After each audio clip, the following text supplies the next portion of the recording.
अम्बेडकर साहब की जयंतियां भी मना रहे हैं, जा रहे हैं, तो जाहिर सी बात है कि उनकी कुछ बातों को कहते हैं तो कंट्राडिक्शन होता है। हमारे मीडिया के भाई कुछ लिख देते हैं, हमारे कुछ लोग लिखते हैं। हम यही कहना चाहते हैं कि आप लोग बाबा भीमराव अम्बेडकर के 10-20 शपथ थे, उन्होंने शपथ दिलाई हम लोग कि 20 प्रकार के शपथ खाइए और उसी के आधार पर समाज को ले चलिए। और उनका पहला शपथ वही था जिसकी चर्चा हम करते हैं तो लोगों को बहुत तकलीफ होती है, इसलिए आज हम यहाँ पर नहीं करेंगे। उसमें कभी कभी हमारे पुत्र संतोष कुमार जी भी कहते हैं पापा इतना रिजिड हम लोगों को नहीं होना चाहिए। तो हम तो यही कहते हैं कि जब बाबा की बात मानते हैं तो बाबा की बात को कहने में हमको क्या शर्म है, क्या डर है। लेकिन आज हम वो 20 कसम को नहीं याद दिला रहे हैं। पहला ही कसम है जिसकी चर्चा हम करते हैं तो आज नहीं करेंगे। आप लोग को कहते हैं कि आप लोग पढ़ लीजिए और पढ़ करके जिस परंपरा को आगे बढ़ाना चाहते थे बाबा भीमराव अम्बेडकर, और अगर सच्चा हम मानते हैं कि बाबा भीमराव अम्बेडकर हमारे आइकन थे, हमारे पथ प्रदर्शक थे, वो कोई बुद्धू आदमी नहीं थे। वो दर्शन शास्त्र के ज्ञाता थे, इकोनॉमिक्स के ज्ञाता थे, विधि वेदा तो थे ही, राजनीति शास्त्र का ज्ञान नहीं थे। और उसका एक उदाहरण आप लोग देना चाहते हैं। उस दिन कृष्ण मेमोरियल हॉल में भी और अन्य जगहों में भी कहा है, स्मरण थोड़ा सा हम विस्मृत होते हैं इसलिए याद नहीं है कि हम कृष्ण मेमोरियल हॉल में कहा है कि नहीं कहा है। लेकिन हम कहना चाहते हैं, एक बार हमको इंग्लैंड जाने का मौका मिला था। इंग्लैंड में जहाँ पर हम लोग गए थे लंदन स्कूल ऑफ इकोनॉमिक्स में भाषण देने के लिए। हमारा सौभाग्य है एक मजदूर का बेटा तो लंदन स्कूल ऑफ इकोनॉमिक्स में भाषण देने का मौका मिला था। उस समय भी हम गौरवान्वित हुए थे।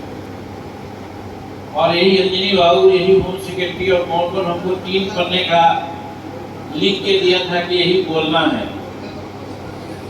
वो मेरे शान के खिलाफ बात ही हमको पीछे रख दिया और बोलते गए। 35 मिनट का समय था, हम 45 मिनट बोले, तब हमको लगा कि हम ज़्यादा बोल गए। और तब तक एकदम टिप साइलेंट था, कोई नहीं बोल रहा था। जब हम बैठ गए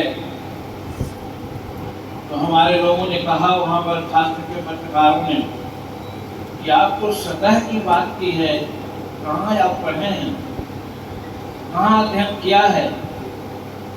शायद आप लोग सुनने होंगे, हमने कहा कि हम कुदरत कुंडली पढ़े हैं। कुदरत कुंडली क्या होता है आप लोग समझ सकते हैं। तो लोग क्या भाटित कुदरत कुंडली, भाटित कुदरत कुंडली। हम समझाया उनको कि खेतों में काम करता है मजदूर, वहाँ पर जाके बैठते हैं। खेतों में धान काटता है मजदूर, वहाँ पर बैठते हैं। गांव घर में चौपाल लगती है, वहाँ पर 5 गो एम्प्लॉय आता है, अपनी अपनी दास्तान कहता है। हमको पिताजी ने ये कहा दिया, हमारा माँ ने ये कहा दिया, हमारा परिवार ने ये कहा। वो दास्तान सुनते हैं और इसी आधार पर हम ये सब बात कर रहे हैं। तो हमारा कहने का मतलब है कि हम लोग सोचा है कि गरीबों को एक करने के लिए, गरीबों के लिए काम करने के लिए, अगर हमको सत्ता से बाहर भी रहना पड़े कोई चिंता नहीं, बशर्ते कि हमारे जो इशूज हैं उसका इम्प्लीमेंटेशन हो। आज हम कहना चाहते हैं इस मंच से, धन्यवाद भी देते हैं माननीय नीतीश कुमार जी को। कुछ दिन पहले बात भी हो रही थी, उन्होंने ये कहा कि पूर्व मुख्यमंत्री आप हैं, एक कम शोहरत है क्या। हमने कहा माननीय मुख्यमंत्री जी, ये आपको नहीं कहना चाहिए, हमको कहना चाहिए कि आपने हमको इस लायक बनाया है। बड़ा लज्जित हुए तो आज हमें कहते हैं कि इस तरह की परिस्थिति हुई है और हमारे कई एक निर्णय ऐसे थे जिसको उन्होंने इम्प्लीमेंट किया, लेकिन उसको जैसे ट्यूब है, ट्यूब में हवा है, वो सुई का पिन घोंस दिया तो पंक्चर हो जाता है। उसी प्रकार से हमारे जितने भी कार्यक्रम थे, उदाहरण के लिए अभी अंतर्राष्ट्रीय महिला सशक्तिकरण दिवस मनाया हम लोग, और हम उसी दिन तार लिया था कि महिला का सशक्तिकरण तभी हो सकता है जब महिला शिक्षित हो। तो हम अपने समय काल में ही कहा कि जब महिला शिक्षित कैसे होंगी, अमीर घर के बच्चियां पढ़ती है, गरीब घर के बच्चियां नहीं पढ़ती है, तो चलो पढ़ाई एकदम फ्री कर दो। प्रथम क्लास से लेकर के एमए तक की पढ़ाई हमने फ्री कर दी थी। बड़ा असर हुआ, बड़ा लोग कहा, और इनका काम भी आगे बढ़ा। इन्होंने बांट दिया था सब निर्णय को, लेकिन उसको इम्प्लीमेंट किया।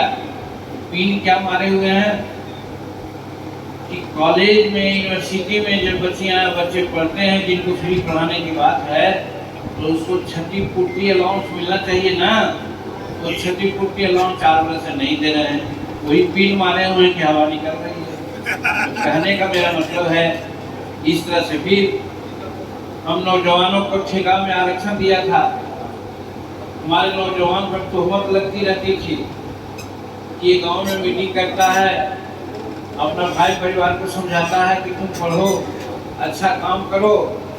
तो जिनको अच्छा नहीं लगता है, गांव में कुछ लोग ऐसे होते हैं, पुलिस में रिपोर्ट कर देते हैं कि वो तो नक्सलाइट का मीटिंग कर रहा था, और दूसरा दिन आता है पकड़ के ले जाता है। तो हमारे लोग न भी जो नक्सलाइट होते थे वो भी नक्सलाइट होने लग गए। हमने सोचा क्यों, उनको चाहिए नियोजन, उनको चाहिए 2 रोटी, इसीलिए हमने ठेकेदारी में आरक्षण दिया।